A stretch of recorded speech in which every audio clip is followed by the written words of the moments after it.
The 10,091st meeting of the Security Council is called to order.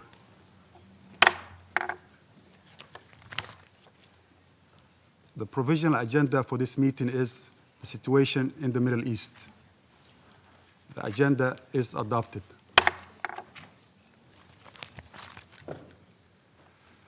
In accordance with Rule 37 of the Council's Provisional Rules of Procedure, I invite the representative of the Islamic Republic of Iran to participate in this meeting.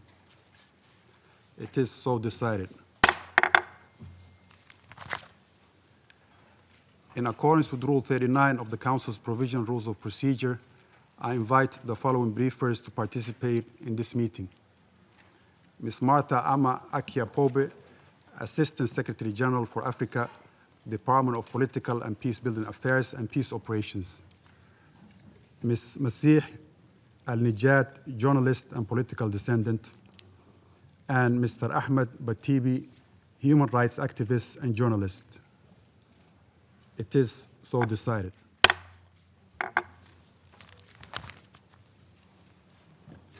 The Security Council will now begin its consideration of item 2 of the agenda.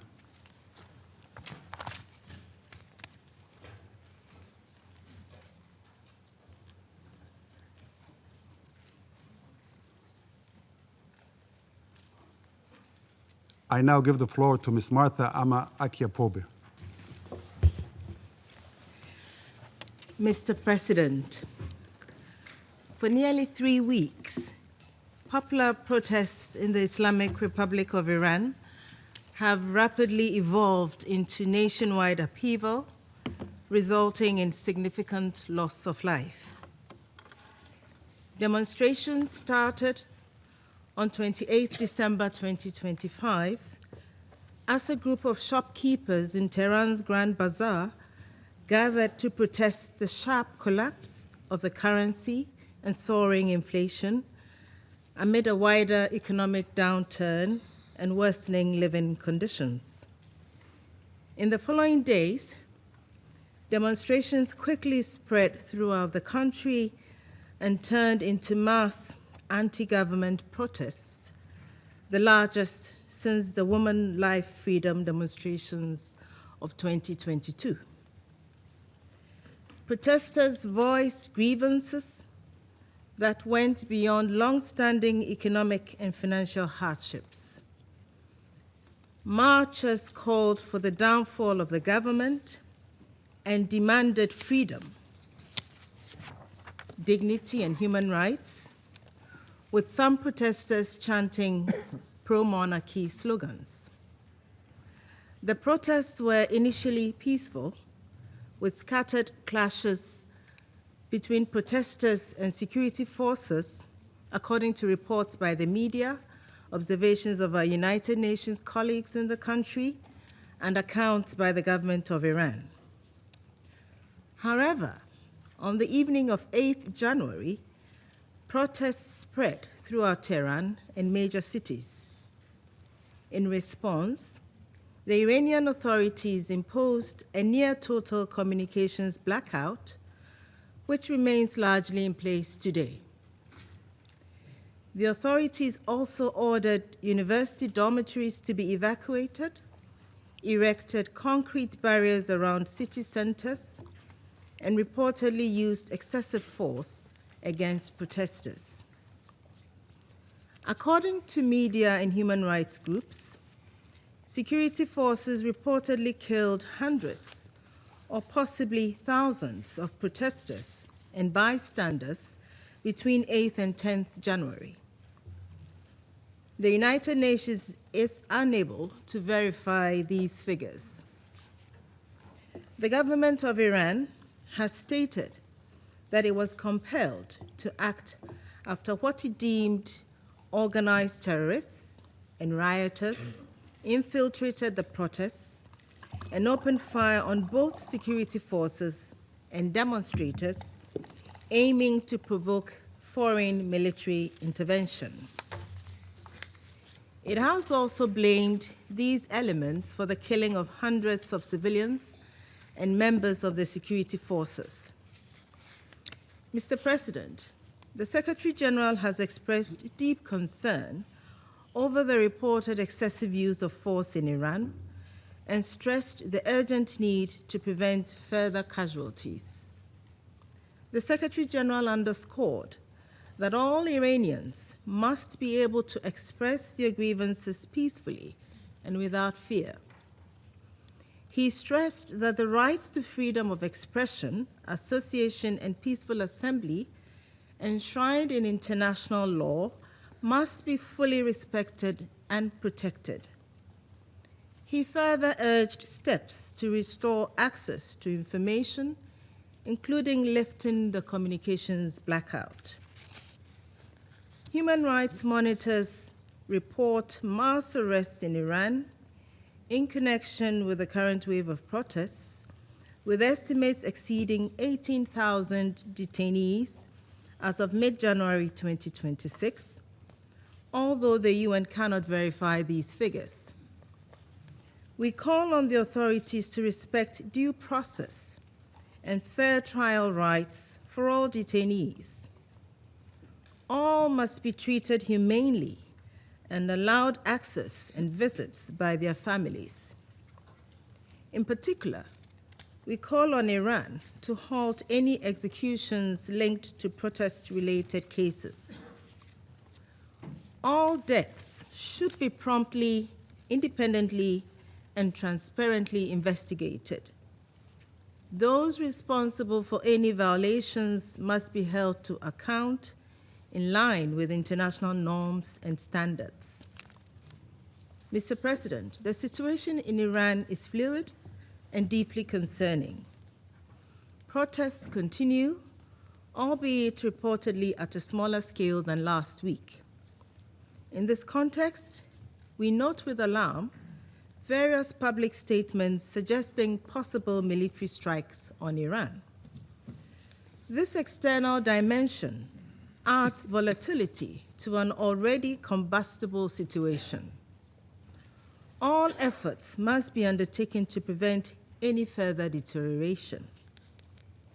The Secretary General remains convinced that all concerns regarding Iran, including those related to the nuclear issue and ongoing protests, are best addressed through diplomacy and dialogue. He urges maximum restraint at this sensitive moment and calls on all actors to refrain from any actions that could lead to further loss of life or ignite a wider regional escalation.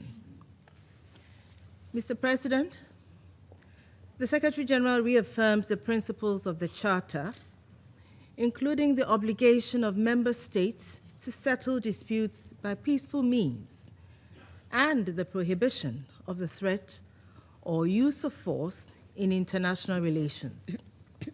These principles are not abstract ideals. They are the bedrock of international peace and security. They remain as relevant today as they were when the United Nations was founded. Thank you. I thank Ms. Pope for the briefing.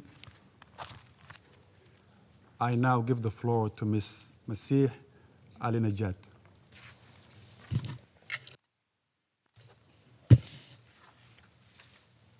Hello, everyone. My name is Masih Ali-Najat. I am a woman from Iran. Mr. President, Excellency, members of the Council, I am honored to be invited by the United States to testify before United Nations Security Council. I am here today to warn you, on behalf of millions of Iranians, what is needed now to bring justice to those who order massacre in Iran is real and concrete action against a regime that do not understand the language of diplomacy. The United Nations has failed to respond with the urgency this moment demands. The Secretary General himself has not spoken publicly against the massacre unfolding in Iran. Only a written statement through his spokesperson, silence at this moment, send a signal, send a message to the killers of young protesters alongside their family members. I strongly believe that the regime in Iran heard the clear message from the Secretary General. I think the members of this body have forgotten the privilege and responsibility of sitting in this room. Secretary General, I know you hear me. I want to directly talk to you. Why are you afraid of the Islamic Republic? Millions of unarmed Iranians, innocent and unarmed protesters, have been silenced with bullets, mass arrest, prison, and a total communications blackout. No internet, no cell phones, and no landlines. They put Iran in a total darkness. I am here to bring their voices here in this room.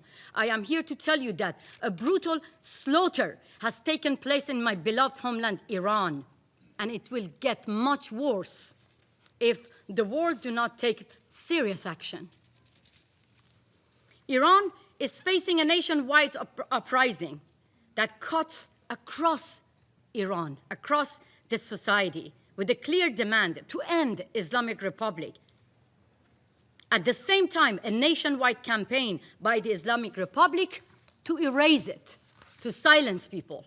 The protests start on December 28th, sparked by collapse of Iranian currency, but immediately turned into what Iranian people call it, a revolution, a total rejection against 47 years of tyranny and oppression.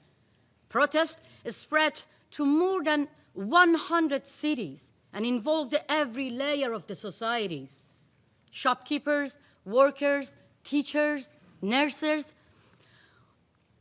and those who wave the historic lion and sun flag, and those ethnic minorities, including Kurds, Baluch, all other minorities, men and women, shoulder to shoulder in the streets. When it comes to freeing Iran, I have to say that loud and clear, that all Iranians are united. From Tehran to Tabriz, to Rash to Ahvaz, from major cities to small towns and villages, that we barely even heard the names of those small towns and villages in the media. They are in the street. Millions of Iranians flooded into the streets, demanding that their money stop being stolen and sending to Hamas, to Hezbollah, to Houthi, the money of the workers, the money of innocent people who do not have now the capability to buy a bread. The entire nation looking at freedom right now.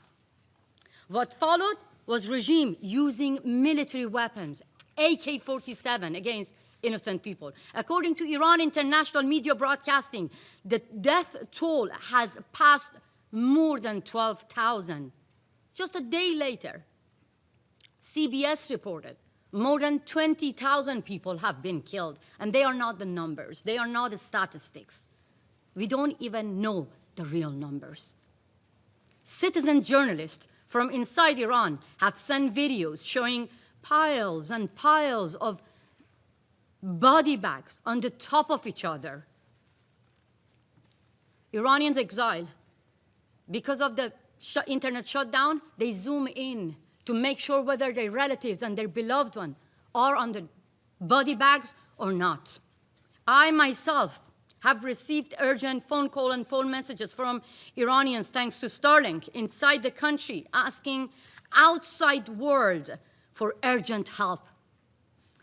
They welcome when President Trump offered to rescue unarmed people being shot in their heart, in their chest by the security forces inside Iran. One activist who cannot be named for his safety told me, the streets are full of dead bodies. They are finishing off the injured in the street. They told me the security forces have stormed into hospitals and taking away the injured. I have also received multiple messages from families of victims who say the security forces forced them to pay money to take the dead body of their beloved one to bury them. On January 8, 2026, the Islamic Republic shut down the internet and imposed a technical blackout. Not to stop protests, because people are fed up and they are in the streets anywhere, but to hide their crimes, their brutality. This was not a technical mistake or failure. It was deliberate. When a regime turns off the internet during mass killings, and at the same time, the leaders of the same regime using the privilege of freedom of speech on social media to mislead the rest of the world, it is not about restoring order. It is about destroying the evidence. If it was not for Starlink inside Iran, we couldn't have been able to have even these informations. The Islamic Republic does not limit its crimes within its own borders. They kill their opponents at home and target those who expose their brutality abroad. Here, even here, on US soil, and every corner of the world, in Europe, in Canada, in Australia, everywhere. And they are not alone. This is called transnational repression, and the Chinese government helping them, Venezuelan dictators are helping them, Russian mobsters being hired by the Islamic Republic to target their dissidents and opponents beyond their own borders. I now address the representative of the Islamic Republic directly. You have tried to kill me 3 times. I have seen my would-be assassin with my own eyes in front of my garden in my home in Brooklyn. In the United States of America, in the courthouse, I have seen my would-be assassin confessing that they have been hired by the Revolutionary Guards to end my life. My crime? Simply echoing the voice of innocent people that you killed them. Your leader, Ali Khamenei,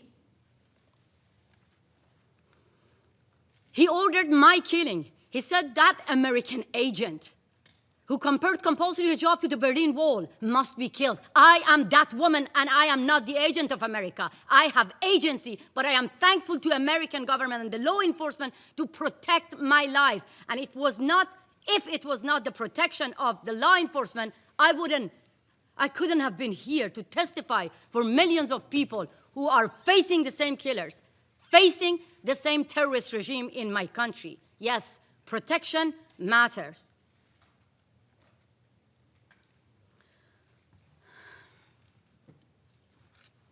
Unfortunately, I live with survivor's guilt because many Iranians do not have the same protection. The same IRGC with the same AK-47 killed them in front of the eyes of their family member. 2 would-be assassins received 25 years prison sentence here in New York, and I'm going to face 2 other killers being hired by the Islamic Republic in March, and they are the one who were assigned by the same IRGC member to assassinate President Trump. The Islamic Republic rules through fear. It makes people disappear from public life, from memory, from history. So today, I want to record the names of those who refuse to be afraid and erased. Setayesh Shafi'i, 20 years old. Before the internet was cut, she wrote on her social media, "They are cutting off my internet, but I love you all." She was killed by the Islamic Republic IRGC. Raybin Moradi, 17 years old, shot in the back, a young football player. He was killed by the same IRGC. Mehdi Zadparvar, a popular athlete. He wrote on his Instagram before going to the street, "I know I may be killed, but I have no fear. I want my rights." He was killed by the same IRGC. Siavash Shirzad, 30 years old. His family begged him not to go to the streets because of his safety. He said to his family, "I go to the street to celebrate the victory of our revolution because President Trump promised to rescue our lives." He was killed by the same Revolutionary Guards. Negin Qadimi, 20 years old. She died in her father's arms after being shot by the Revolutionary Guards member.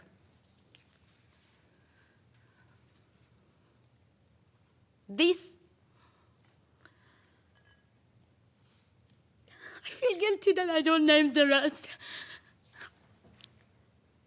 The list of names goes on and on.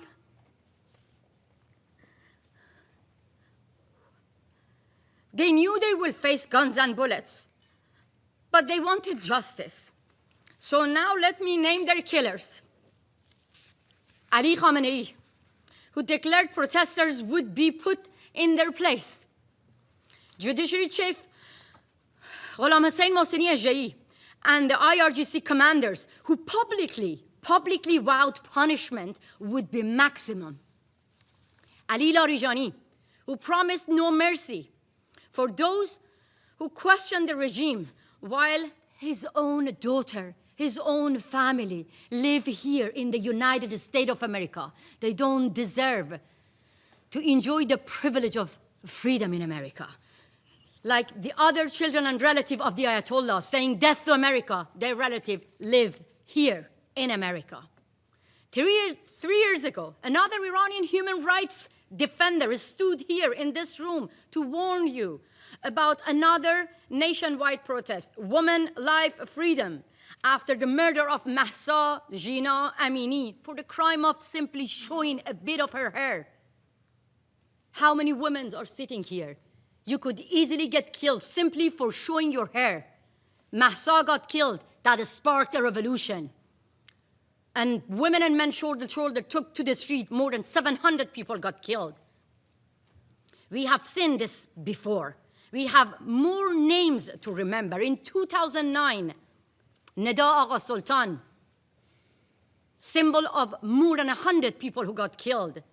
They named President Obama to protect them. President Obama was looking to open the doors of diplomacy to a regime whose language of negotiating with its own people is guns and bullets.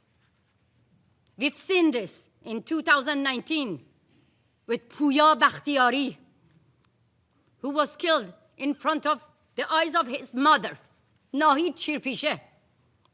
At the same time, President Biden was trying to keep the doors of diplomacy open, handing out billions of dollars to the regime that forced the family members to give money to the regime to take the dead body of their beloved one back.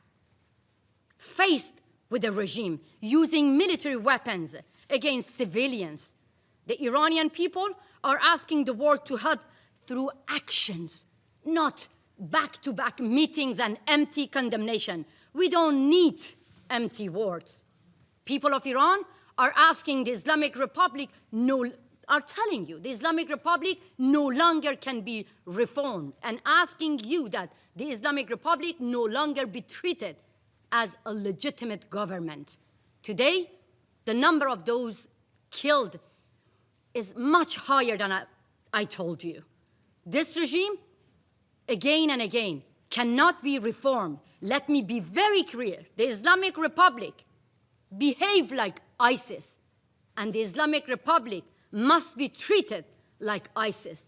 This is how you can save lives. Thank you so much. I thank Ms. Al-Najjad for the briefing. I now give the floor to Mr. Ahmed Batibi.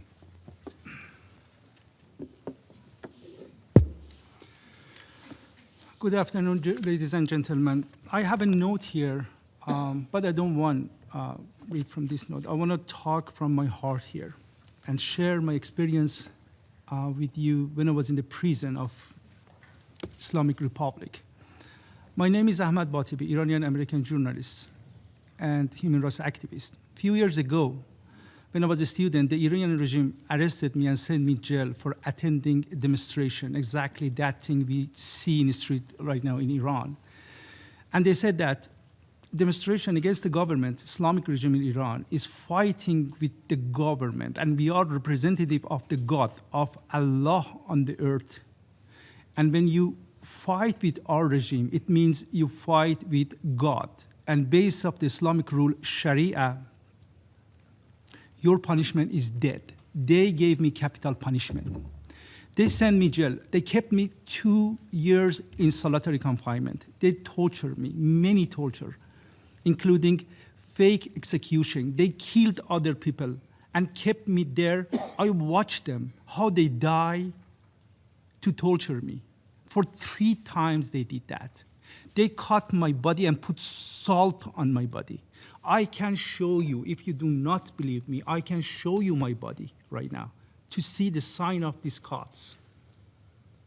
They torture mentally and physically for many reasons. One of the demand they had was bring me front of the camera of state TV to tell to people I'm a spy of United States. They torture me.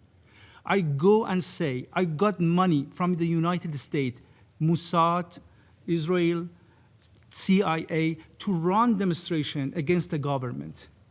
I never did that, but they torture me to do that.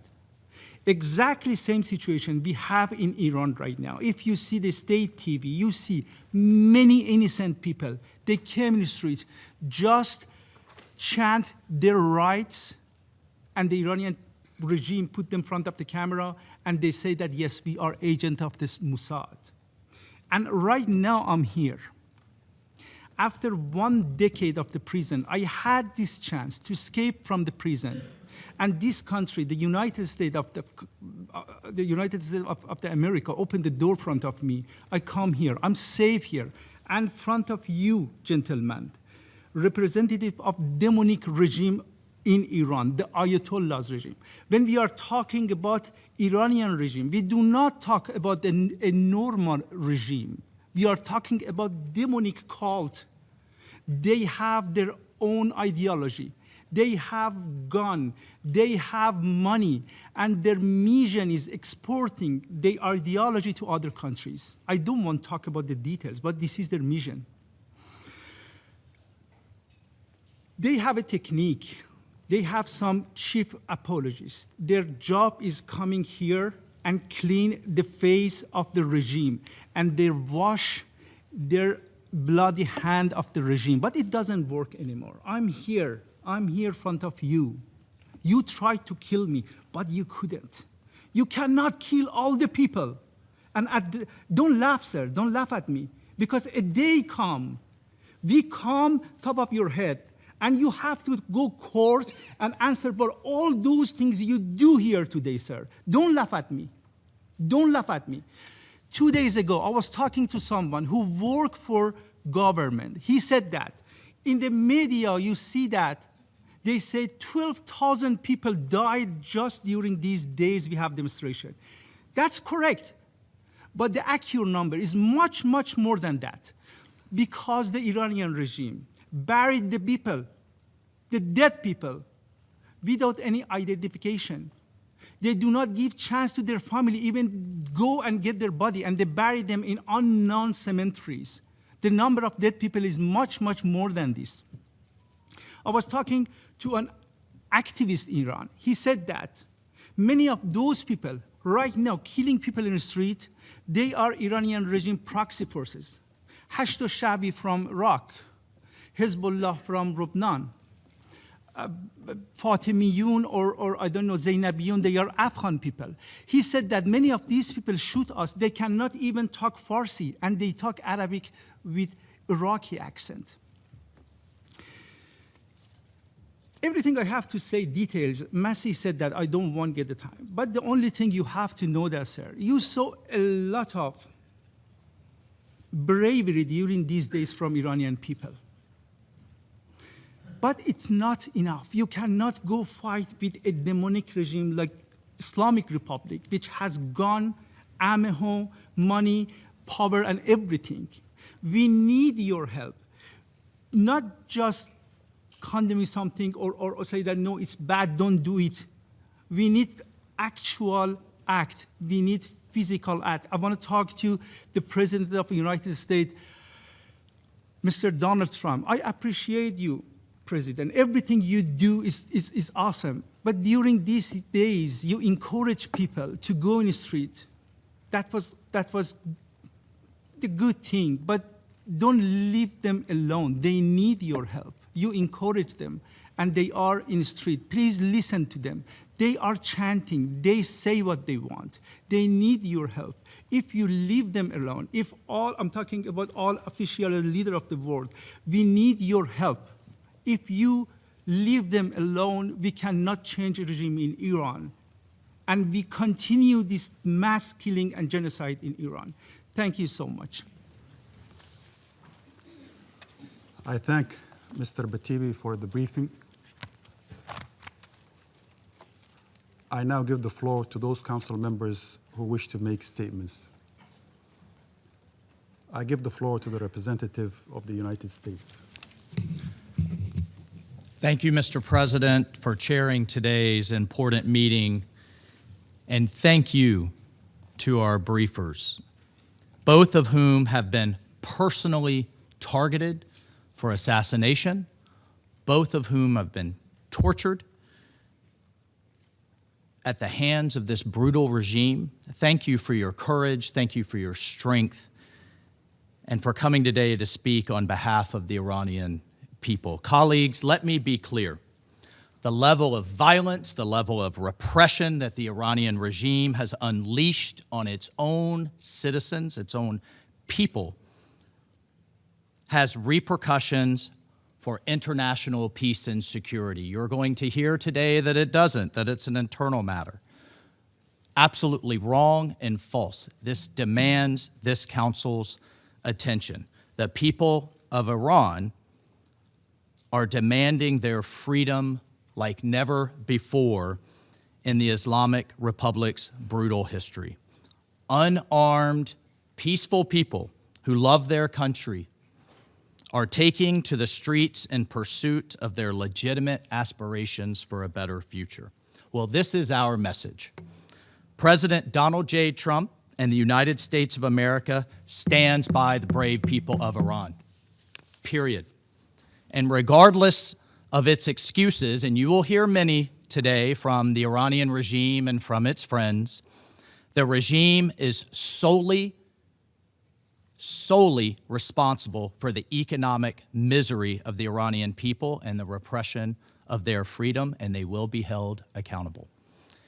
The estimates of the numbers of protesters killed by the regime so far range from the thousands to the tens of thousands. Although visibility into the totality of the violence has been obscured deliberately by the regime's nationwide internet blackout. Why has the internet been shut down for weeks? Why have the phone lines been cut? Why are commercial satellite communications being jammed in a very sophisticated manner? We've had a complete blackout. No internet, no phones, nothing. Only thanks to the Starlink system do we even have some window, a limited window, into the atrocities that are ongoing. Well, President Trump has been clear. He will not, nor should the international community, tolerate innocents being slaughtered in the streets. Since 1979, for decades, the regime has posed a threat to peace and security in the name of a religious ideology. The regime calls for death to America and the annihilation of Israel.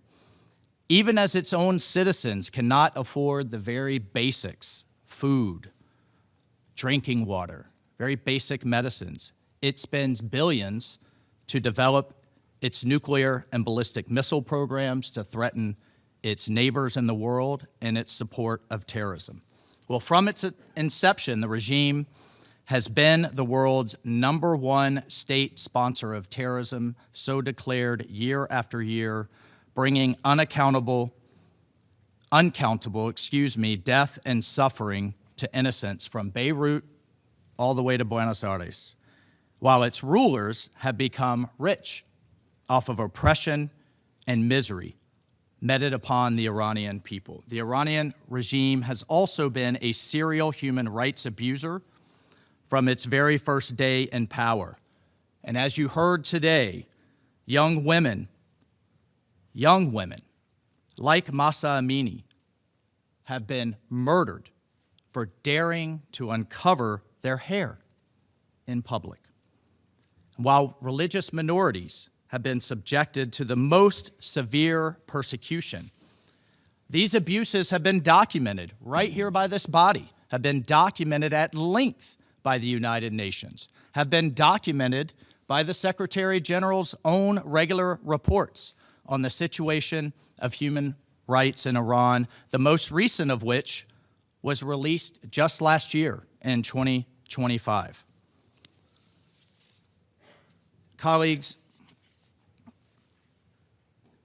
in addition to the gross human rights abuses, in addition to its illegal march towards a nuclear weapon, in 1979, the regime we now know, led by Ayatollah Khomeini, gave support to radical students who attacked the United States Embassy in Tehran, took over 50 Americans hostage, and held them in captivity for over 400 days.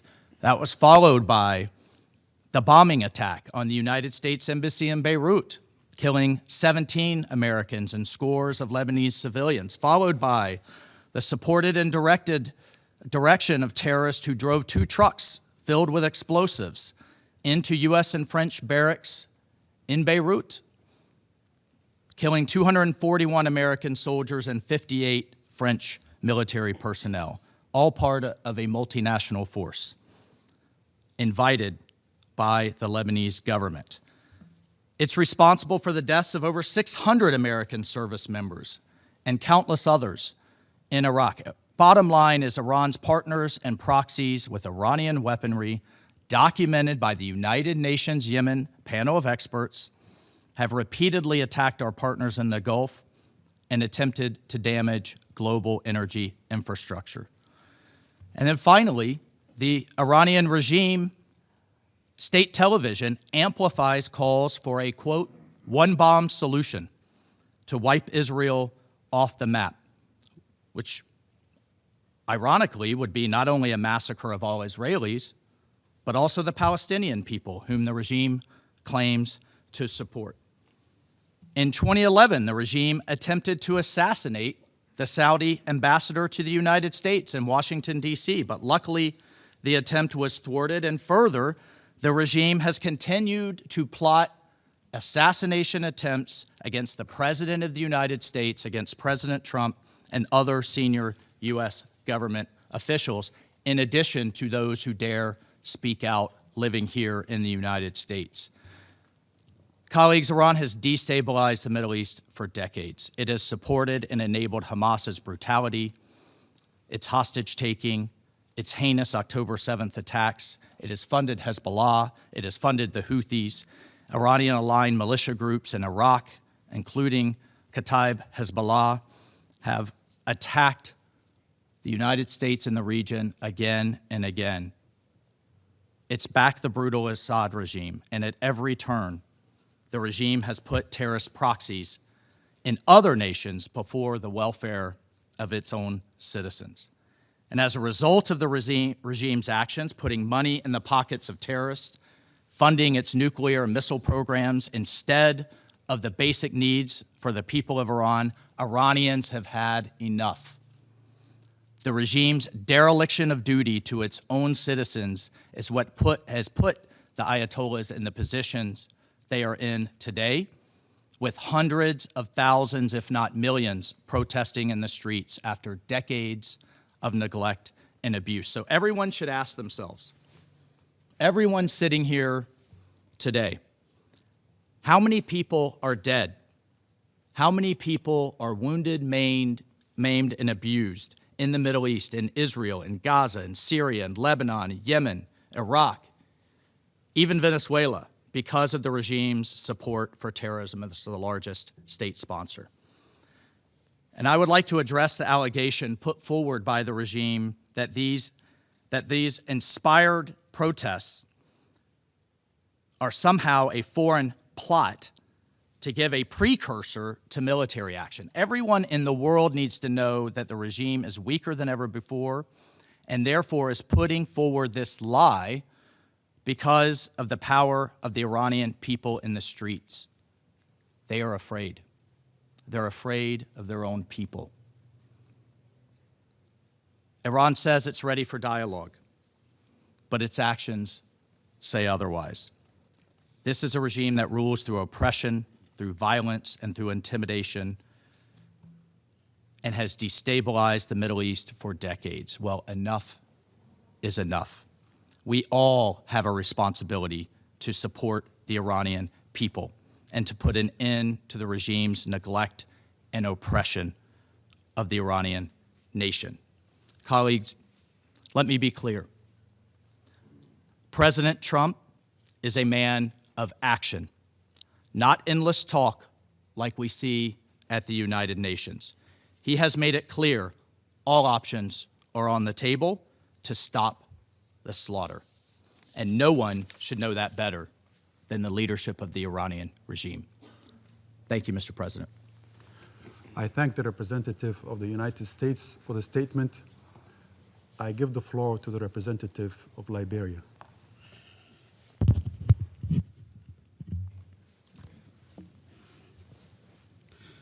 Thank you, Mr. President. I have the honor to deliver this statement on behalf of the A3 members, namely the Democratic Republic of the Congo, Somalia, and my own country, Liberia. The A3 thanks Assistant Secretary General for her comprehensive briefing, and we listened carefully to the remarks offered by civil society representatives. We welcome the representative of the Islamic Republic of Iran to this meeting. Mr. President, we underscore the importance of respecting human rights, fundamental freedoms and the legitimate aspirations of peaceful demonstrators, and call upon all parties to exercise maximum restraint and protect civilians. The A3 notes reports of ongoing protests and demonstrations across numerous cities and provinces involving a broad cross-section of the Iranian population, including youth, women, workers, and members of minority communities. The A3 is concerned by reports that the reaction to the protests and demonstrations has led to a significant number of deaths, arrests, and destruction of properties. Reports of the use of excessive force, including live ammunition and raids on hospitals, are alarming and unacceptable. We note the letter of the Iranian government circulated as a document of the Council, as well as the underlying socio-economic drivers of these protests, which include deteriorating economic and social conditions. The A3 recognizes that each country bears primary responsibility for addressing its internal issues through its own constitutional processes, other legal frameworks, and national institutions. However, we underscore the primacy of the Charter of the United Nations and relevant international obligations, and emphasize that the protection of civilians must remain paramount under all circumstances. The A3 believes that dialogue, inclusivity, and genuine engagement are essential tools for addressing tensions and grievances in a peaceful and sustainable manner in every society. Therefore, we encourage all actors in Iran to exercise maximum restraint and to seek peaceful, constructive, and inclusive dialogue with full respect for the rule of law, the rights of citizens, and the protection of civilians. Mr. President, the A3 emphasizes the necessity to respect the sovereignty and territorial integrity of Iran, and feels compelled to remind leaders of their obligations to their citizens, including the right to live in peace, security, and express themselves within the boundaries of the law. Separately but connected, the A3 takes note of the broader regional and international context in which these events are unfolding, including their intersection with long-standing issues related to the nuclear file and regional security dynamics, which underscores the risk of broader repercussions, a point made by the Assistant Secretary General. And so in this regard, the A3 reaffirms the central role of the global non-proliferation regime including the Treaty on the Non-Proliferation of Nuclear Weapons. Transparency and sustained diplomatic engagement remain essential to building trust and reducing the risk of miscalculation. We encourage all concerned parties to refrain from rhetoric or actions that could escalate tensions and instead prioritize dialogue and confidence-building measures that support regional and international stability. To conclude, Mr. President, the A3 reiterates that all parties should exercise restraint and responsibility, uphold international law, and avoid any action that could escalate tension and threaten regional stability. The A3 stands ready to support all efforts geared toward accountability, including within this Council, and in cooperation with regional partners, intend to facilitate a peaceful, inclusive, and lasting resolution in the Islamic Republic of Iran. And we thank you. I thank the representative of Liberia for the statement. I give the floor to the representative of the Russian Federation. Mr. President, since the end of December, the whole world has been watching as the United States continues to escalate tensions and fuel hysteria around Iran, declaring that help is already on the way. What's more, in its official statements, Washington has not even tried to cover up the genuine reasons for its alleged concern over the country's internal political situation as it threatens new strikes against Iran. Today's meeting, convened by our American colleagues, is nothing more than yet another attempt to justify blatant aggression and interference in the internal affairs of a sovereign state. And if, as Washington puts it, Iran's authorities do not come to their senses, then Washington will solve the Iranian problem in its favorite way through strikes aimed at overthrowing an undesirable regime. To lend credibility to their actions and to justify them, they have invited today's briefers, individuals who have been living in the United States for some 20 years and promoting an anti-Iranian agenda in Washington's interests. These so-called briefers cannot speak on behalf of the Iranian people.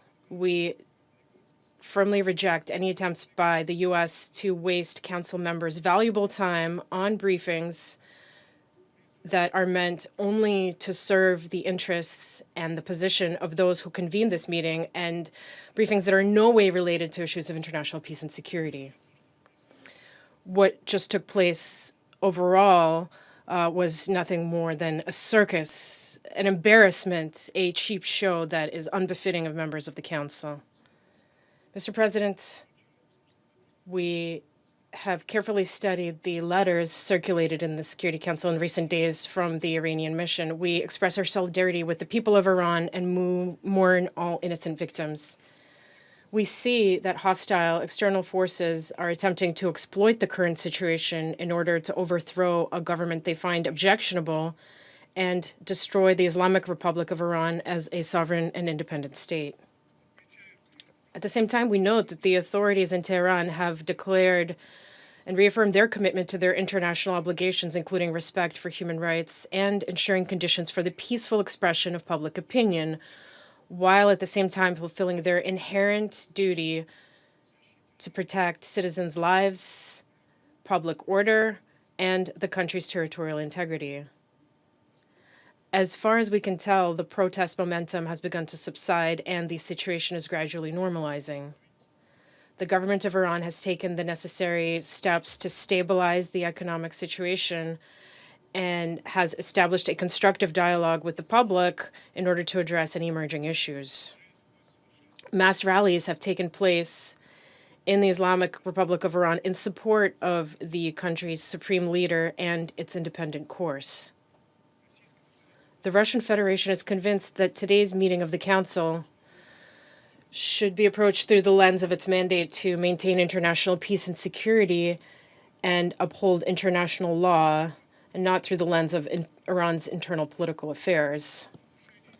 Violations of the aforementioned norms and principles in the current situation are obvious. They include the extremely dangerous and irresponsible rhetoric employed in recent days by U.S. leadership, which has gone as far as openly calling for the takeover of state institutions in Iran and threats to assist the protesters. Such statements amount to nothing other than incitement to violently overthrow the constitutional order of a sovereign state. They are a gross violation of paragraphs 4 and 7 of Article 2 of the UN Charter, which prohibit the threat or use of force and establish the principle of non-interference in the domestic affairs of states. Mr. President, what is happening on the streets of Iran in recent days has gone far beyond peaceful protest. There have been documented cases of firearms use, killings of law enforcement officers as well as civilians, arson attacks on medical facilities and public institutions, as well as attacks on emergency service facilities. These actions cannot be covered up by the pretext of freedom of expression or protecting human rights. What is happening in Iran is yet another example of the use of tried and tested methods for a color revolution in which specially trained armed provocateurs transform peaceful protests into senseless violence, riots, destruction of public property, and brutal killings of police officers, state security personnel, and peaceful protesters, including children. As we have already seen repeatedly in a number of states, all these actions are either directed or supported by external forces that are interested in a so-called regime change. In the present situation, these external forces are not even bothering to conceal their involvement in violent actions, especially given that the President of the United States has openly called on protesters to take over Iranian state institutions. The U.S. and its cheerleaders are actively exploiting the economic and social difficulties faced by ordinary Iranians, difficulties caused by unlawful sanctions pressure imposed on Iran by Western states. They're using this to inflame public tensions and destabilize the domestic political situation. The current situation is clearly in line with Washington's declared policy, one supported by its allies, of maximum pressure on Tehran in order to advance their own political interests in the Middle East. They are using every means available to achieve this. And this includes not only unlawful unilateral sanctions imposed in circumvention of the Security Council and in blatant violation of the UN Charter, but also unceremonious blackmail of other states by increases in trade tariffs. Our Western colleagues are not above using the Security Council as a tool to promote their delusional agenda. A striking example of this is the attempt by the UK, France, and Germany to create the illusion of reinstating anti-Iranian Security Council resolutions through the purported triggering of the snapback mechanism envisioned in Resolution 2231 of the Security Council.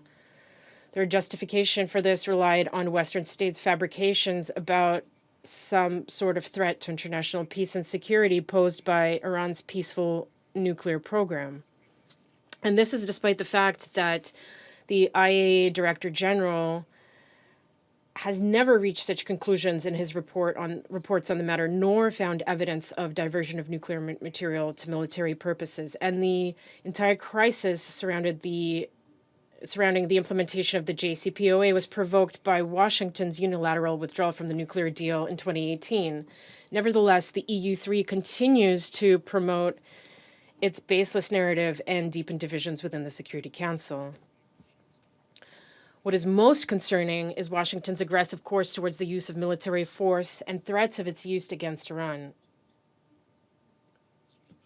we condemn such actions no matter what arguments are used to justify them as a gross violation of international law and the UN Charter.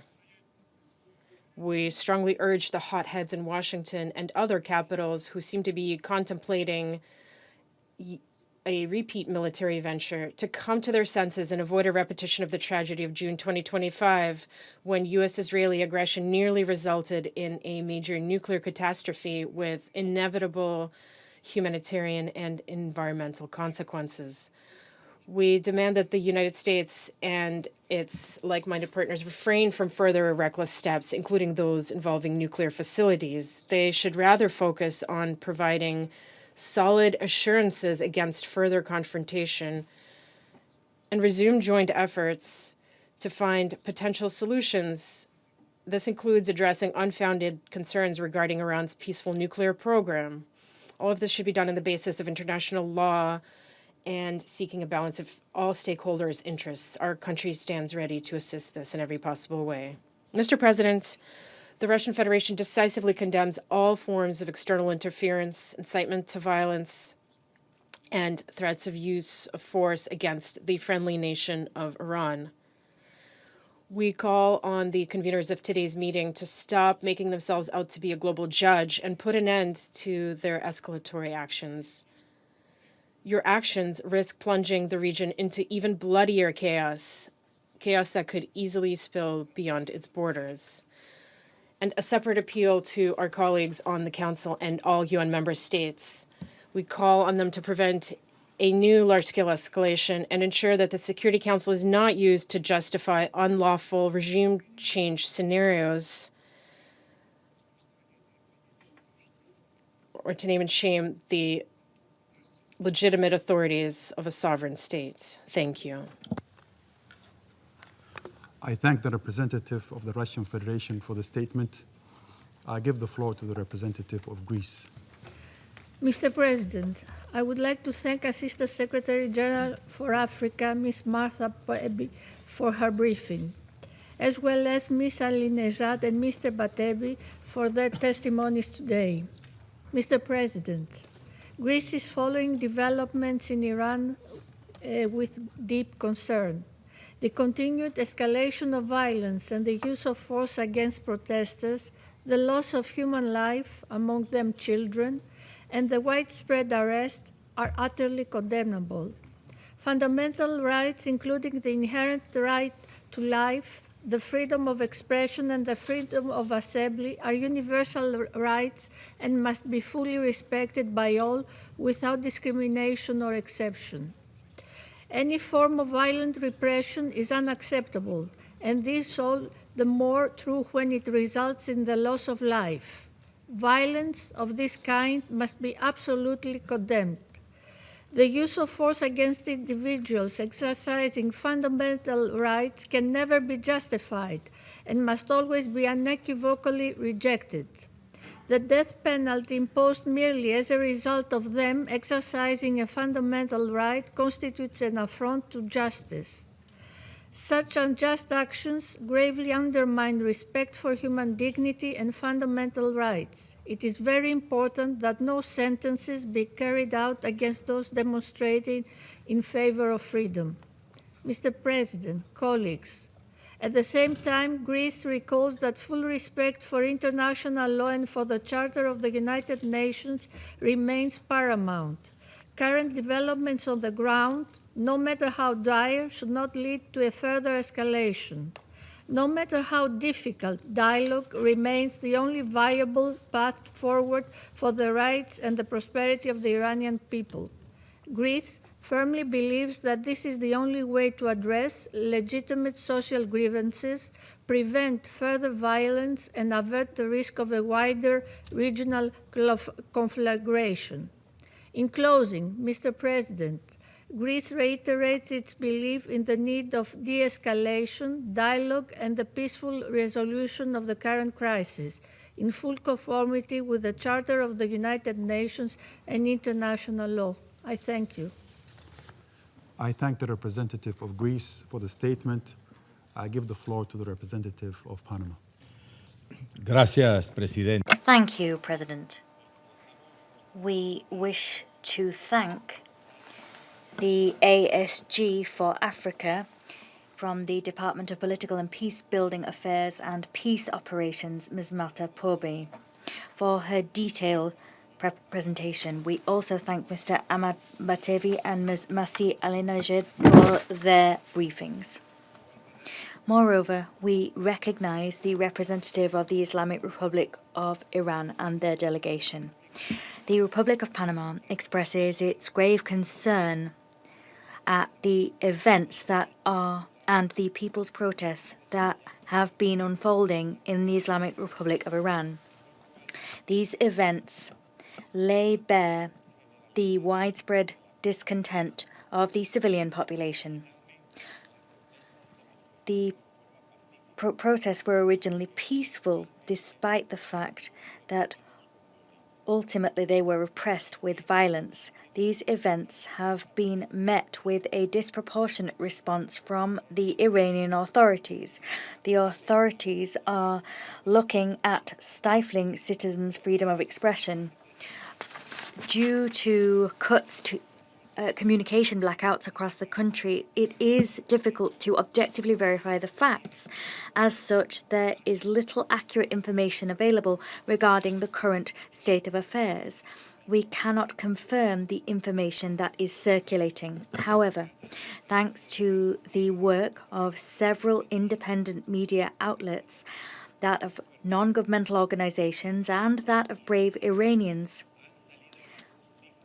concerning figures have emerged. According to these reports, to date, the number of fatalities could stand at 2,000 or more, and a considerable number of people have been wounded or detained.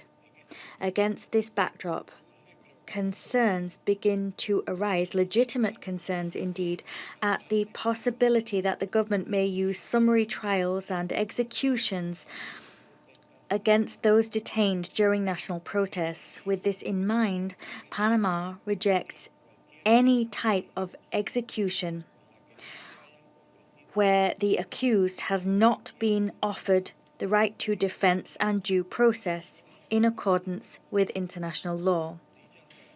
These guarantees can never be selectively applied, nor can they be applied with double standards. Many detainees could meet such a fate, this in flagrant violation of all due process and of the fundamental rights protected by international law and enshrined in the UN Charter. President, rights to the freedom of expression, association and peaceful assembly, as enshrined in international law, must be fully respected and protected by all states. Recent protests are the consequence of the wearing down of a regime which is economically and socially exhausted. They are also the consequence of the actions of the regime itself. These actions have gradually worsened the day-to-day lives of Iranians and have specifically affected Iranian women and children. The regime has prevented their education, their participation in public life, and their autonomy. Episodes in recent years have already laid bare the fact that there is a need to guarantee women's legitimate right to exercise their fundamental rights in a safe and dignified fashion. However, it is indeed timely to recognize that the economic isolation imposed by the international community may have also contributed to a certain extent to the fraying of Iran's social fabric, and that has directly affected the civilian population and exacerbated internal tensions. Consequently, we appeal to all actors to constructively provide support. All must also avoid imposing additional pressures which could further worsen the situation. It is of the utmost importance that the international community act with a sense of great responsibility and that it exercise caution. It must endeavour not to create adverse effects through their actions which could have unpredictable consequences and further burden the already heavily tested Iranian population or serve to escalate tensions. This will see us ensure that the cure administered is not worse than the original illness. We urge the Iranian authorities to immediately put an end to and avoid all violent or disproportionate actions against the civilian population. The Iranian authorities must urgently facilitate a constructive forum for peaceful dialogue. Moreover, we encourage measures which guarantee access to information and communications, including the restoration of services that have been interrupted. This is because transparency is a fundamental prerequisite to generate trust and to prevent a further escalation of tensions. It is vital that human rights be respected. Citizens' safety and security must be guaranteed, and the legitimate demands of society must be heeded if we are to restore stability in the country. Thank you. I thank the representative of Panama for the statement. I give the floor to the representative of Pakistan. President, I thank Assistant Secretary General Martha Poby for her briefing on behalf of the Secretariat. Let me also note the importance of objectivity and competence as regards the briefings by a civil society for an informed discussion. And needless to re-emphasize here the respect for decorum of this council. President, we have been carefully observing developments in Iran and the region in recent days. New threats to regional peace and stability are emerging at a time of heightened tensions and thus remain a serious cause of concern. Iran is an immediate neighbor of Pakistan and a brotherly country. The people of our two nations share deep-rooted historical, friendly, cultural, and religious bonds. We hope for an early normalization of the situation in Iran and express support for all diplomatic efforts aimed at regional peace and stability. A stable and peaceful Iran is in the interests of Pakistan, the region, and beyond. We have full confidence in the wisdom of the Iranian people and leadership rooted in their rich culture, ancient civilization, history, and resilience to address all challenges. President, the fundamental principles and objectives of the United Nations Charter are inviolable and sacrosanct. The UN Charter prohibits threat or use of force against other states' territorial integrity or independence, or to interfere in matters essentially within the domestic jurisdiction of states. Any external interference in the domestic affairs of states is inconsistent with international law and principles of the UN Charter. We strongly believe that all disputes must be resolved through peaceful means and in accordance with international law. Continued hostilities, use of force, and unilateral actions will only take us further away from the resolution of core issues and cause unnecessary humanitarian suffering. The threat or use of force would only aggravate the situation and undermine regional and international peace and stability. All parties must exercise restraint, act responsibly, strictly stay within the bounds of international law, and eschew any action that will be detrimental to regional and international peace and security.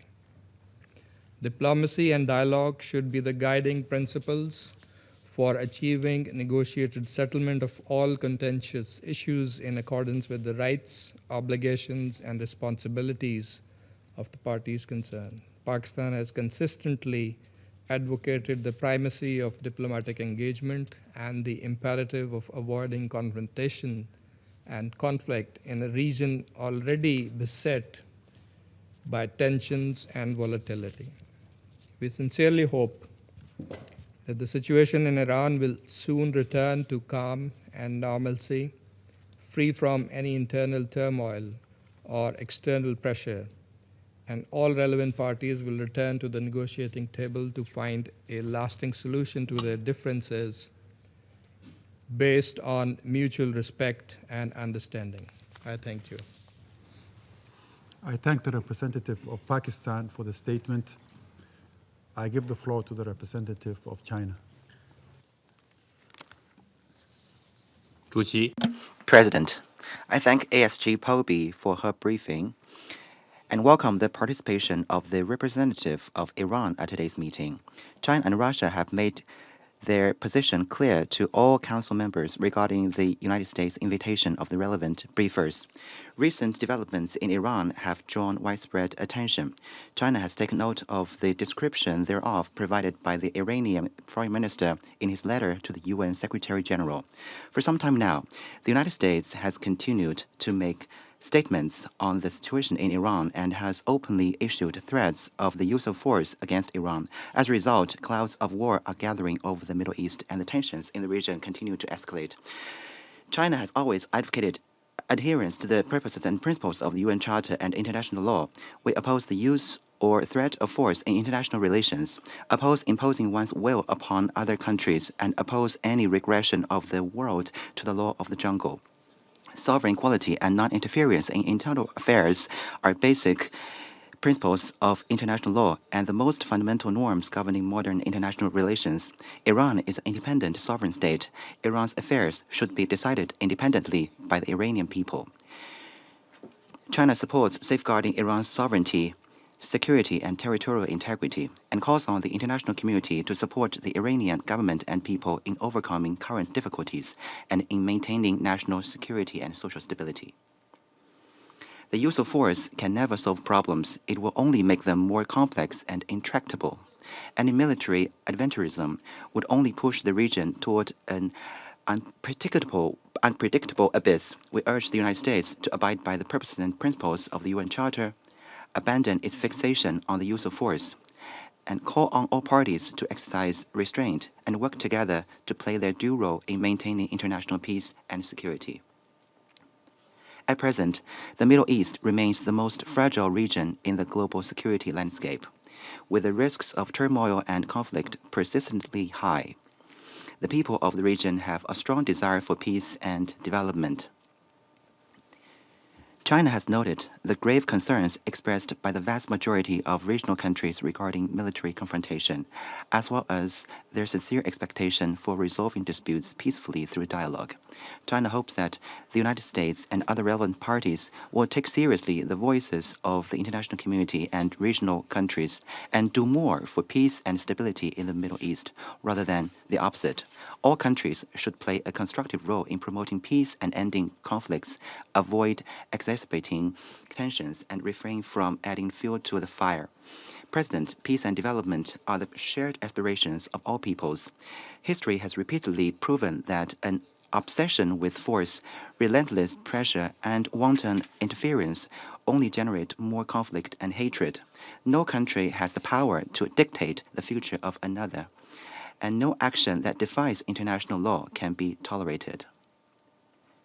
We call on the international community to stand on the right side of history and on the side of fairness and justice, and work tirelessly for peace and stability in the Middle East and peace and tranquility in the world. Thank you, President. I thank the representative of China for the statement. I give the floor to the representative of Bahrain. Thank you, President. The Kingdom of Bahrain is closely following developments in the Islamic Republic of Iran. We are following these developments closely and calmly. We call on the Iranian authorities to exercise restraint and to avert any escalation that can lead to losses in lives or destruction. This will have negative repercussions for security and stability in the region. We mourn and express our condolences to the families of those affected by these incidents and developments. In light of these developments, the Kingdom of Bahrain reiterates that the primary responsibility for promoting and protecting human rights lies and rests with the state in accordance with its international law obligations, including the treaties and international norms and standards that are relevant.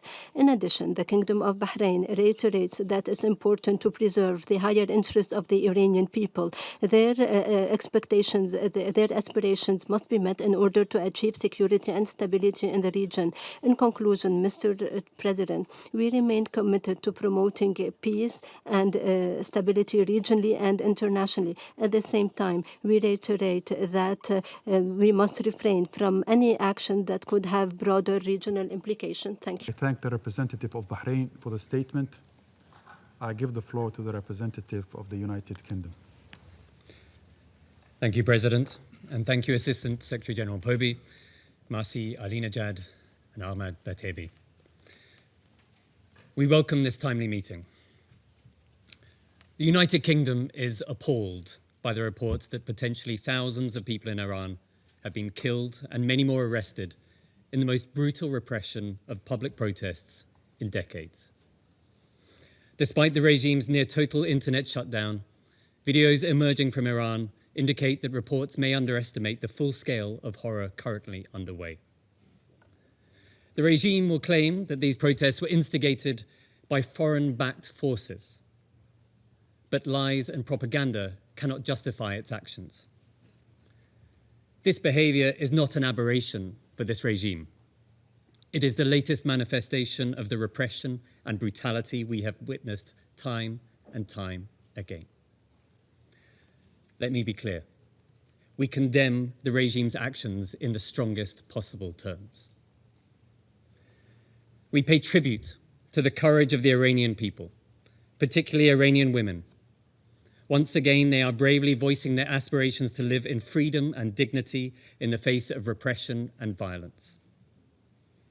As my Prime Minister stated, alongside his French and German counterparts, we urge Iran to respect the fundamental rights and freedoms of its people, including the right to protest without fear of violence or repression.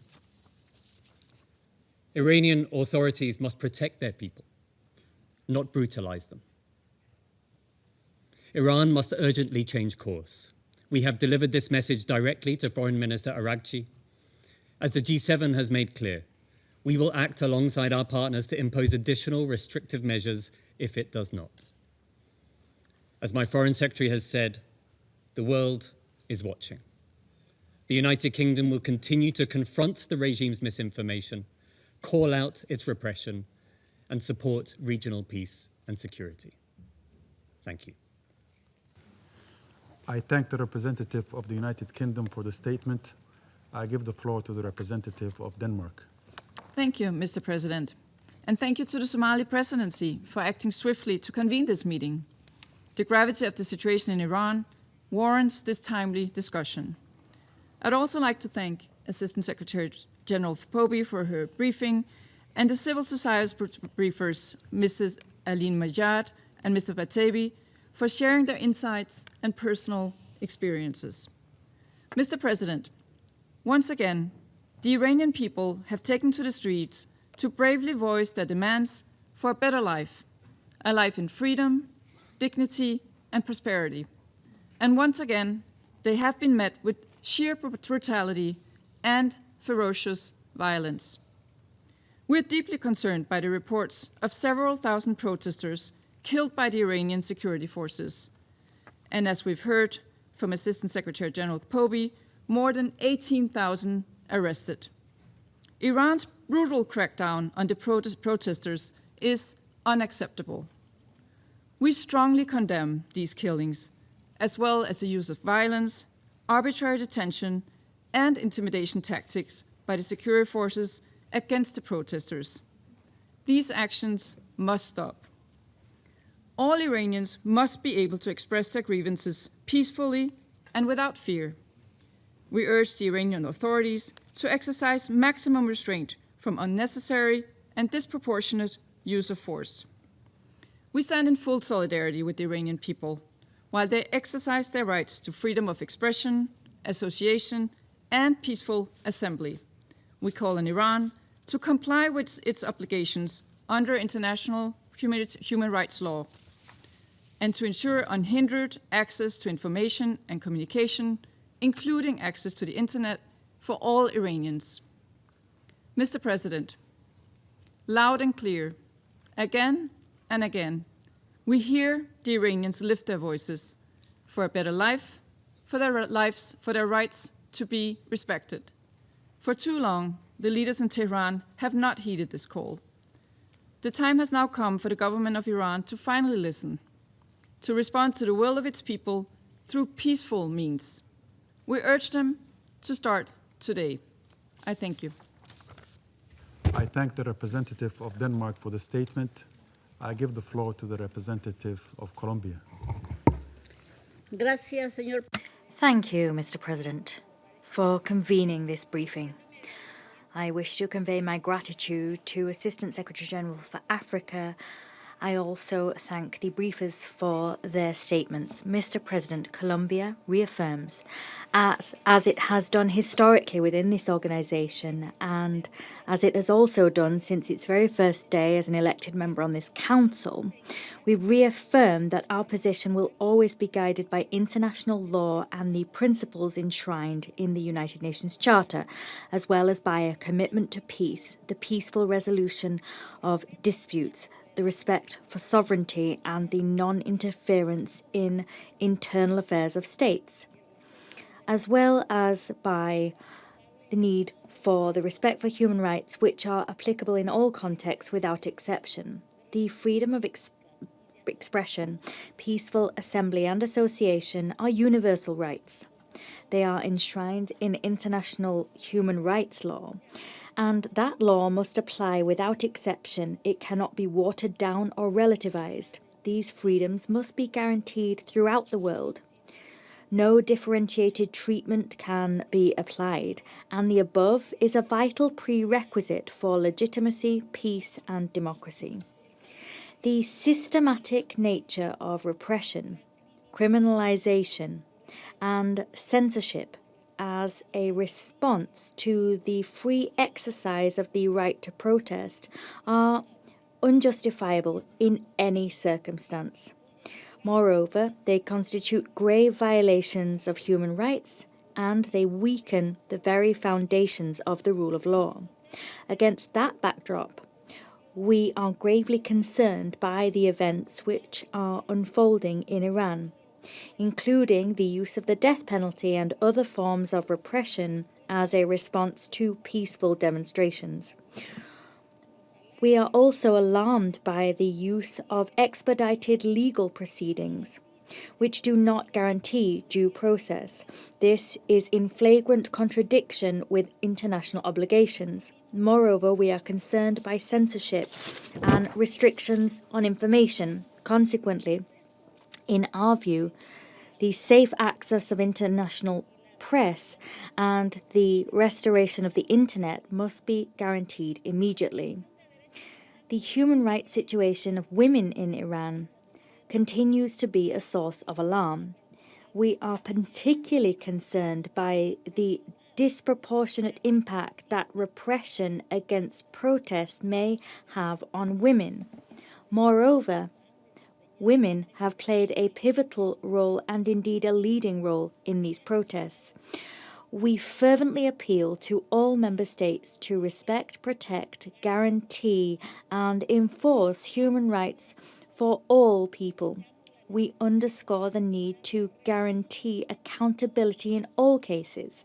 This in order to prevent impunity and to guarantee access to justice and reparation for victims. Mr. President, it is of paramount importance to mitigate tensions and to avoid actions which may fan the flames of confrontation. Moreover, my country emphasizes the need for restraint.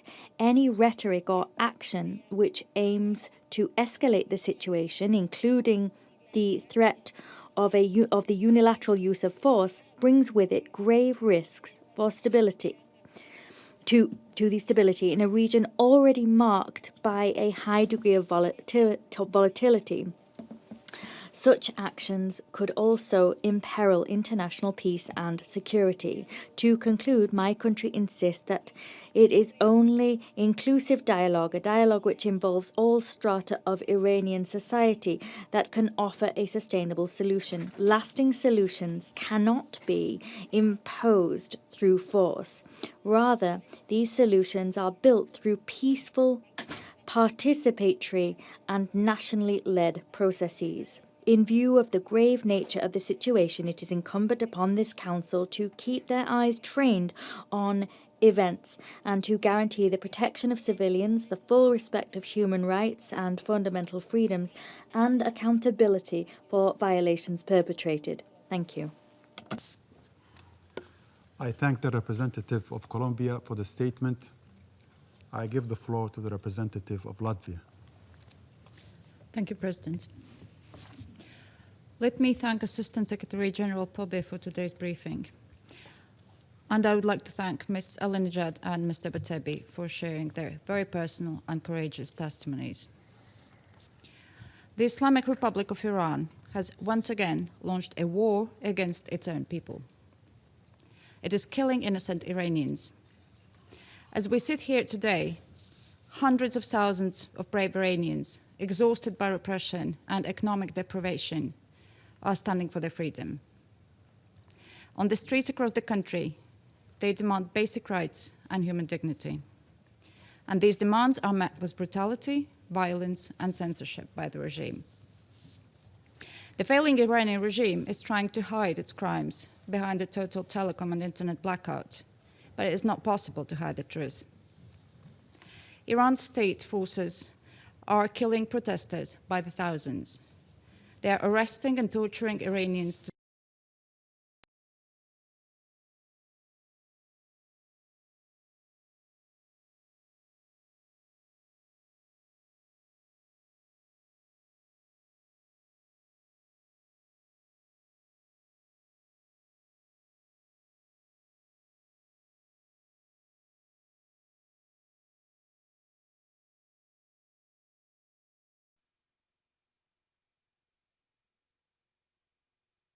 destabilizing role across the Middle East and beyond. It continues to pursue its illegal nuclear program. It has persistently avoided re-establishing credible, verifiable cooperation with the IAEA. The regime has supported, financed, and armed various proxy forces and terrorist groups, including Hamas, Hezbollah, Houthis. This has gravely undermined regional security and prosperity. The continued material support of the Iranian regime to Russia's war of aggression against Ukraine is despicable. Iranian weapons and technology are used to destroy also Ukrainian cities and commit atrocities against the Ukrainian people. Because Iran has chosen to supply and support the aggressors, while its own people have been driven to despair. Mr. President, for far too long, the Iranian regime has posed an unacceptable threat to global peace and security. And we condemn, in the strongest possible terms, the brutal actions of the regime and reiterate our support to the brave Iranian people. And I thank you. I thank the representative of France, of Latvia for the statement. I now give the floor to the representative of France. Merci, Monsieur le Président. Je remercie Madame la sous-secrétaire générale, Marta Pobi, ainsi que Madame Massi Alinejad et Monsieur Ahmad Batebi pour leurs exposés. Nous sommes réunis aujourd'hui pour évoquer la situation en Iran et les présentations qui viennent d'être faites nous ont dépeint l'extrême gravité de ce qui est en train de s'y passer sous nos yeux. Depuis le 28 décembre dernier, une intolérable violence d'État s'abat sur les manifestants qui se sont mobilisés à travers l'Iran pour exprimer de façon pacifique leurs aspirations légitimes à la dignité, à la liberté, au respect de leurs droits fondamentaux. Les victimes innocentes de cette répression se comptent désormais en milliers. Déjà, en 2009, en 2019, en 2022, les autorités iraniennes avaient réprimé dans le sang les mouvements pacifiques de la population iranienne, soulevés pour leur dignité et pour leurs droits. Nous conservons le souvenir de la mort de Mahsa Amini en septembre 2022 aux mains de la police des mœurs iranienne. La France condamne le recours massif et délibéré à la violence par les forces de sécurité iraniennes.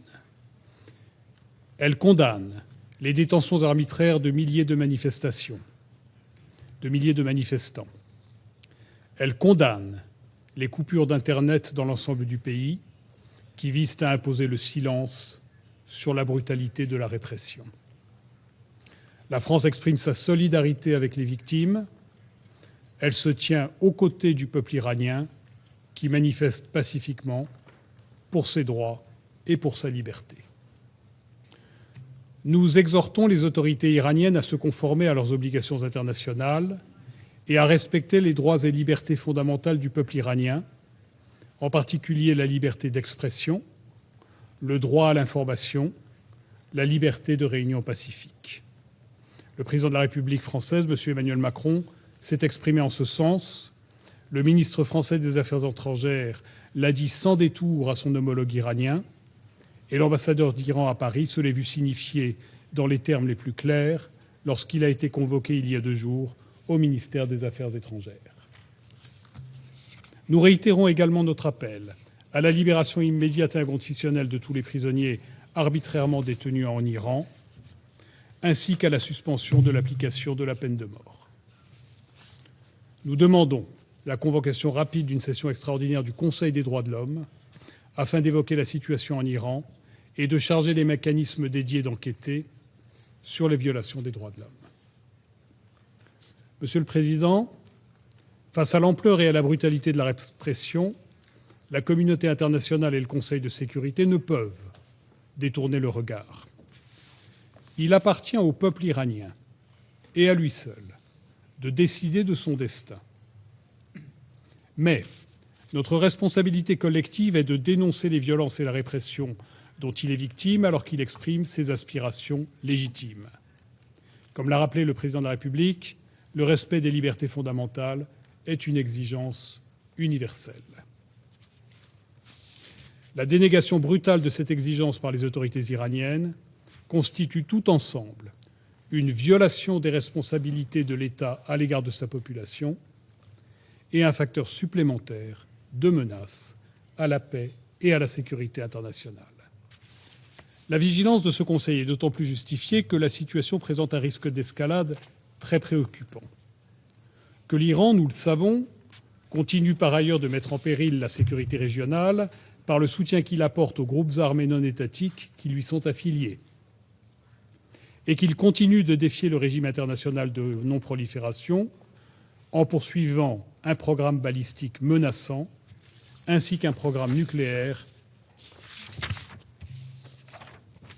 dont les finalités pacifiques ne peuvent pas être démontrées par l'Agence internationale de l'énergie atomique. Monsieur le Président, avec ses partenaires européens et du G7, la France est prête à imposer des mesures restrictives supplémentaires à l'encontre des individus et entités impliqués dans la répression des manifestations en Iran. La France appelle ce Conseil à ne pas détourner les yeux de ce qui se passe en Iran. Elle appelle tous ses membres à enjoindre les autorités iraniennes de répondre aux aspirations légitimes de leur population et de mettre un terme à la violence et à la répression sanglante exercée contre les manifestants. Je vous remercie. I thank the representative of France for the statement.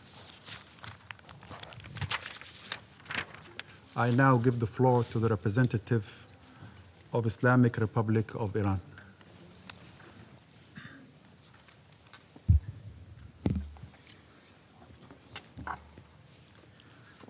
Bismillah ar-Rahman ar-Rahim. In the name of God, the Compassionate, the Merciful. Mr. President, let me state from the outset our firm objection to the participation of the so-called representatives of civil society. I must be absolutely clear. Both briefers imposed by the representative of the United States regime under this false label do not represent Iran's civil society. They represent the political agenda of the United States and Israeli regimes. They have lived outside Iran for more than 2 decades and have consistently engaged in incitement to violence and promotion of extremist and terrorist activities, including advocating and facilitating the use of lethal force against law enforcement officers. Their presence here is therefore neither legitimate nor credible, and it fundamentally undermines the integrity of this discussion. It is shameful that the United States regime transferred this esteemed body to a scene for theater and show, for baseless accusation and statement. This is in line with the United States regime in dismantling and disgracing the United Nations system. If you want to look for a case, the killing of innocent lady in Minnesota last week and nationwide crackdown can be brought here with the testimony and with the briefers. And please teach them the meaning of briefing. The briefing is different from the personal statement and accusation. Please do not sell them to the world as representatives of Iran's civil society. Their acts and statements regarding Iran are far from civil, and they have long divorced from Iran's society. They amplify the Israeli-American foreign agenda. They are both on Mossad's payroll in accordance with undeniable evidence. We have taken note of the briefing provided by ASG. Regrettably, her briefing was one-sided and not grounded in factual evidence. Mr. President, I wish to extend my deepest condolences and sympathy with a heavy and grieving heart to the brave people of my country and to the families of many victims. In recent weeks, Iran has lost numerous innocent civilians and devoted members of its security and law enforcement forces.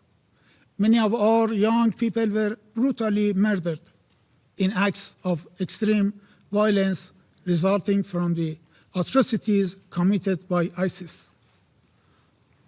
Many of our police officers sacrificed their lives in the line of duty to protect civilians and preserve public order. I speak today on behalf of a nation in mourning. It is deeply regrettable that the representative of the United States regime who requested this meeting has today resorted to lies, distortion of facts, and deliberate misinformation to conceal his country's direct involvement in steering unrest in Iran to violence.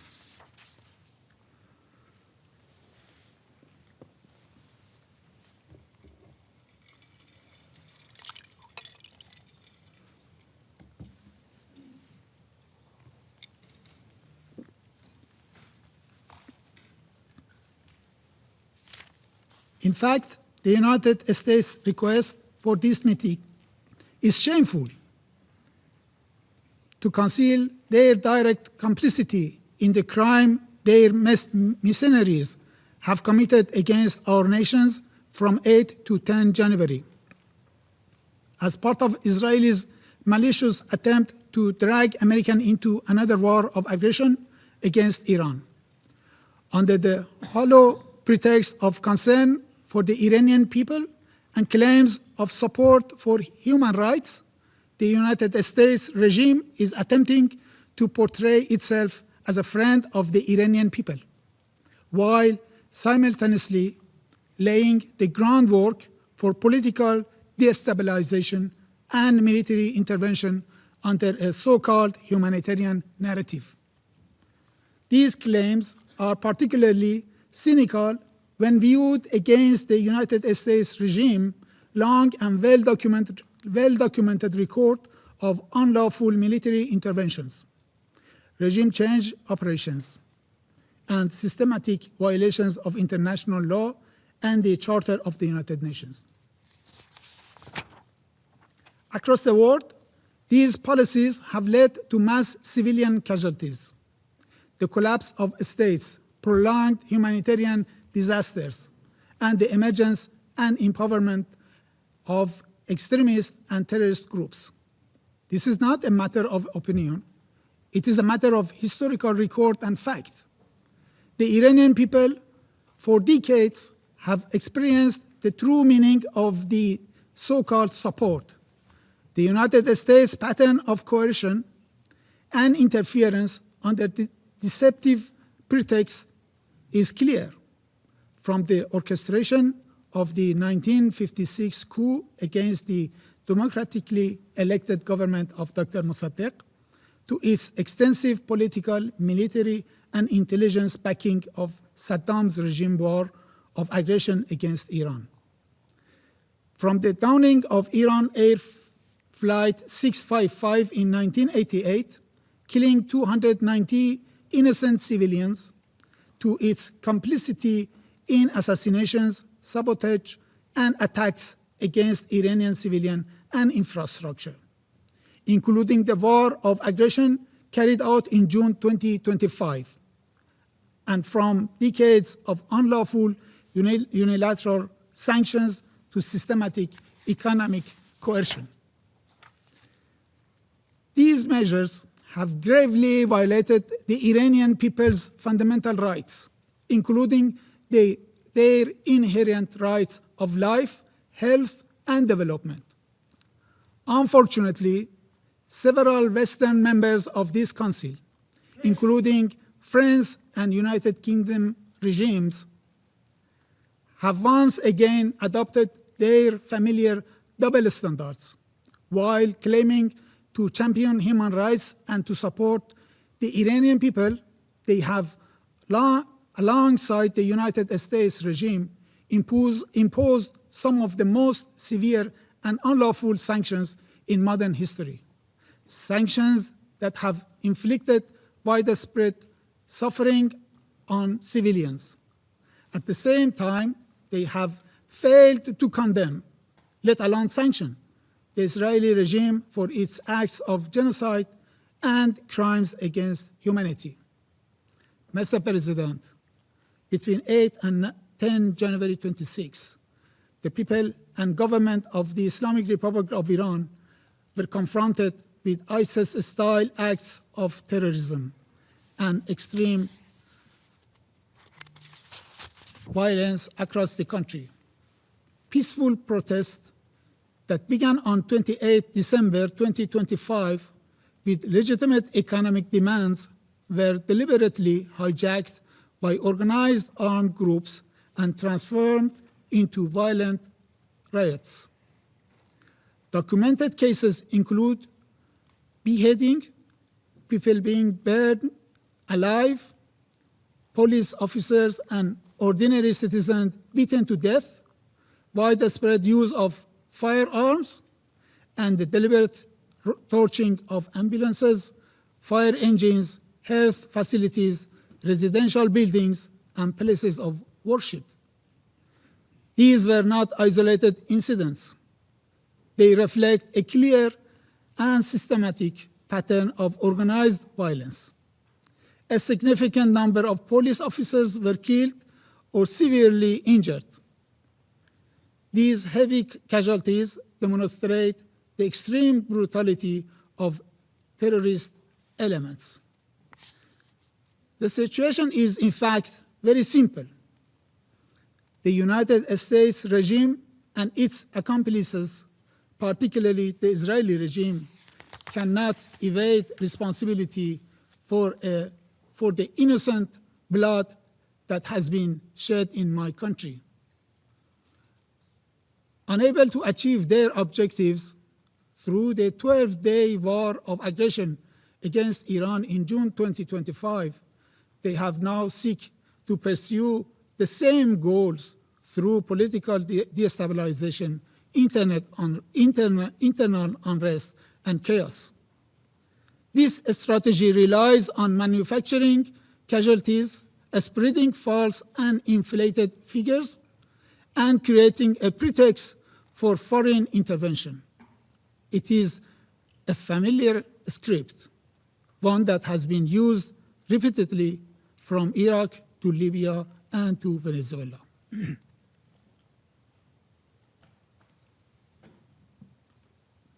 Mr. President, allow me to recall only a few of interventionist and reckless statements made by US officials, which clearly demonstrates Washington's direct involvement in this unrest.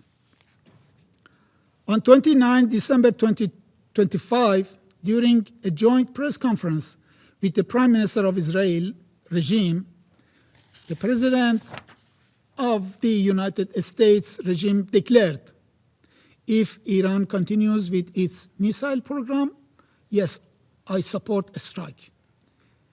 If they continue with their nuclear program, the strike should be immediate. He further threatened, we are going to have to knock them down. We'll knock them down. We'll knock the hell out of them. On 2nd January, former US Secretary of State Mike Pompeo openly acknowledged the presence of Mossad agents among the rioters. I quote the same wording he used in his message in X. Happy New Year to every Iranian in the street, also to every Mossad agent beside them. End of the quote. On 3rd January 2026, the President of the United States regime stated, we are locked and loaded and ready to go. On 10 January 2026, Senator Lindsey Graham publicly incited violence action, stating when President Trump says, make Iran great again, it means protesters in Iran should defeat the Ayatollah. On 12 January, the White House spokesperson confirmed that President Trump would not be hesitant to use military force against Iran. On the same day, Senator Graham declared, I quote, Iran's leadership must be destroyed. This is the best opportunity since 1779 to change the Middle East. On 13 January, the US President stated, and I quote, Iranian patriots, keep protesting.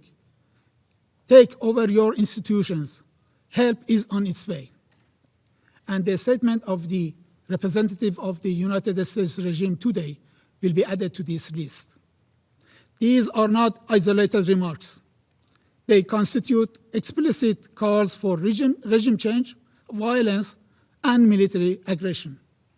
Mr. President, the exploitation of peaceful protest for geopolitical purposes and reckless endangerment of civilian lives fully aligned with the destructive role and unlawful unilateral sanctions have played in creating this situation. Claims of concern for human rights ring hollow when made by those who systematically violated them. 3 days ago, millions of Iranians marched to restore calm in our cities, to support law and order, and to reject reckless attempts to push our country towards civilian conflict. President Trump chose to ignore this historic display of unity and restraint. Instead, he issued a provocative statement aimed at reintegrating unrest, but people of Iran nationwide ignored his invitation for further violence, and this is why calm has been reestablished across the country. Mr. President, any threat to use of force against the Islamic Republic of Iran under any pretext, including claims of protecting protesters or supporting the Iranian people, constitute a grave and manifest violation of international law and the UN Charter. Such unlawful actions directly breach Article 2.4, which prohibits the threat or use of force, and Article 2.7, which enshrines the principle of non-intervention. No rule of doctrine, narrative, or political justification can legitimize unilateral military action or coercion without explicit Security Council authorization under Chapter 7. Invoking humanitarian rhetoric to justify force in a deliberate abuse of international law. The Security Council, its members, and the Secretary General bear a clear legal, moral, and political responsibility to unequivocally reject and condemn such unlawful actions before it is too late. The credibility of the United Nations and the survival of the Charter itself now depend on whether this fundamental prohibition is upheld or eroded by one of its own permanent members.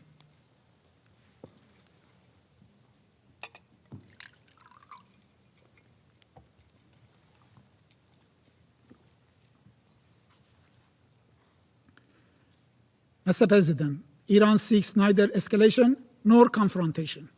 However, any act of aggression, direct or indirect, will be met with a decisive, proportionate, and lawful response under Article 51 of the Charter. This is not a threat. It is a statement of legal reality. Responsibility for all consequences will rest solely with those who initiate such unlawful acts. Mr. President, the government of the Islamic Republic of Iran remains fully committed to its human rights obligations, including the right to peaceful protest. It has exercised maximum restraint while fulfilling its duty to protect its people and preserve public order. However, the incitement to violence, encouragement of internal destabilization, and explicit threat of military action against a sovereign member states constitute a threat to international peace and security within the meaning of Article 39 of the Charter. In conclusion, Mr. President, we categorically reject all politically motivated accusations made today against my government. The facts on the ground contradict the fabricated narratives presented by the United States regime and its allies at this meeting. U.S. fabrications of the senseless killing of protesters neither reflects reality on the ground, nor would it whitewash Americans' crimes against the great people of Iran. The allegation that the government of the Islamic of Iran has killed peaceful protesters is quite distortion of the facts on the ground. What the Iranian security forces did confront firmly and responsibly were armed ISIS style terrorist cells and violent separatist groups funded and armed by a few foreign entities, including the Israeli regime. These groups deliberately targeted civilians and law enforcement officers in an attempt to ignite civil war and create the conditions for foreign intervention.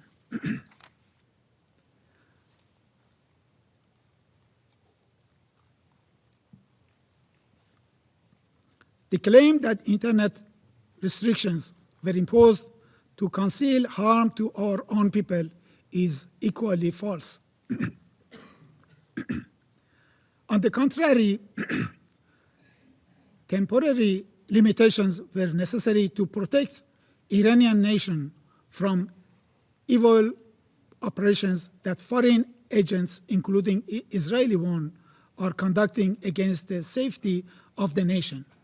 It was also absolutely vital to prevent huge cyber attacks against Iran and its infrastructure, and to disrupt communications among terrorist networks, coordinating terror operations from within our cities. I thank you, Mr. President. I thank the representative of the Islamic Republic of Iran for the statement. There are no more names inscribed on the list of speakers. The meeting is adjourned.